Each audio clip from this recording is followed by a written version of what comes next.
All right, medical talk. Dear Bill, burgeoning vocabulary Burr.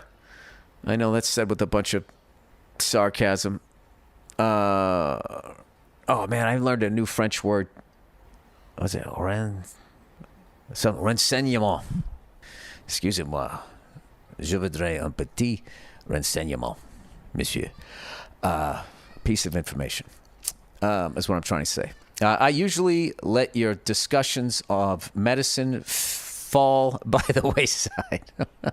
Well, you know what? I would say that's a very good instinct if you do that, because they're rarely specific. Well, yeah, I don't have a medical degree. But your fan mail today was too much for me to be able to ignore. Oh, wait a minute. Are you suggesting that my ignorance, it's so ignorant that you're not, but it's not specific, so you don't feel it's doing any harm, but evidently, it's like some unathletic person. I took enough half-court shots and one went in, and then somebody responded, and you realized that there was a leak in the dam, and now you're gonna, with your bigger brain, you're gonna seal it. I hope. Anyway, for context, I'm a general surgery resident at a large academic institution in the Midwest. Wow, a lot of big words in that sentence. All right, so you're a surgery apprentice in a big hospital in Nebraska. Why couldn't you just say that? First, you're a backup quarterback in a hospital in Nebraska. You can't say that. You got to say, I'm a general surgery resident at a large academic institution in the Midwest. Okay, first, there's definitely a lot doctors can do for obese patients. Although there is medication. Oh, Jesus, someone just wrote about injections. And this may help some patients. What we are finding is the neuroformal changes that occur in obesity are overwhelming in many ways, which explains the trouble people have losing weight on their own. Second, you mentioned lap band surgery. Most major centers that treat obesity and offer weight loss surgeries don't perform this procedure anymore because the bands cause trouble, like eroding into the stomach. Bum, bam. And he writes, gross. Oh, gross! Like I say it. I was supposed to do the Bill Burr read. Like eroding into the stomach. Gross! Sorry, sir. We now do various other procedures. Sleeve gastrectomy, Roux-en-Y bypass. Is that some French procedure? ROUX-EN-Y.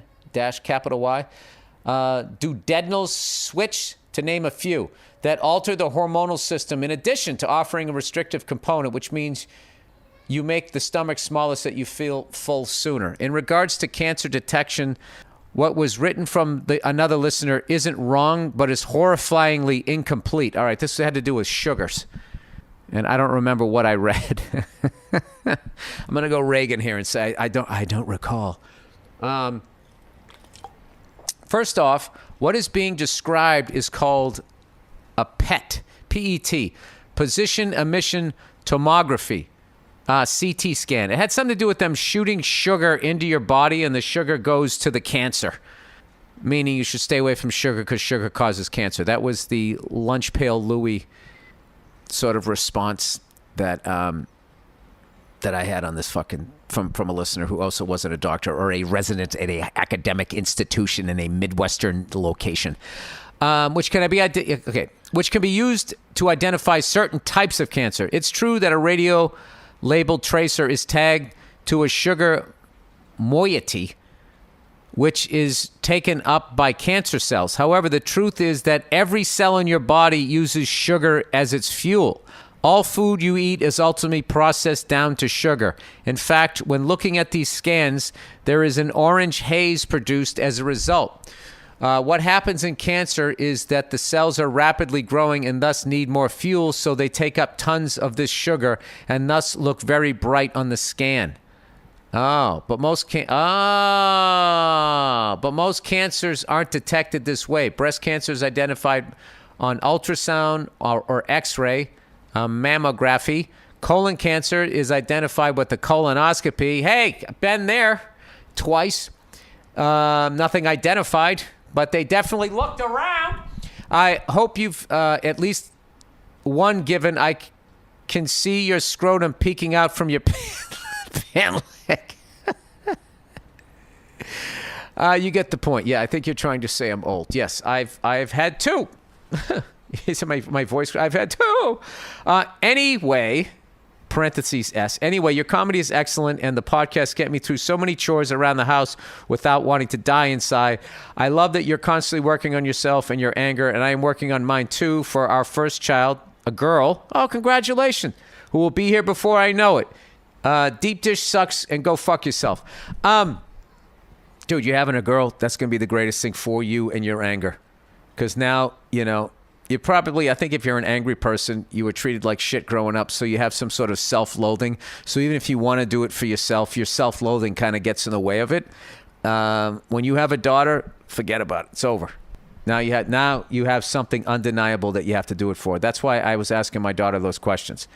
Are you happy when I come home and everything? By the way, she gave me a huge hug after she said yes. And you know what's cool now? She's now at an age I don't read her books anymore because she can read now. She said last night? She said, "Dad, I want you to put me to bed."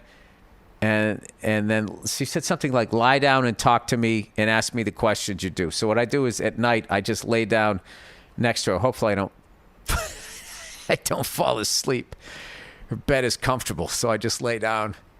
And I feel like that's a good time to check in on her, see how she's doing, see how it's going at school, and that type of stuff. And I'm telling you, the ride that you're signing up for is going to be great. And as much as what you're doing with your career is fantastic, you make sure you have enough time for your kids because that's what it's all about.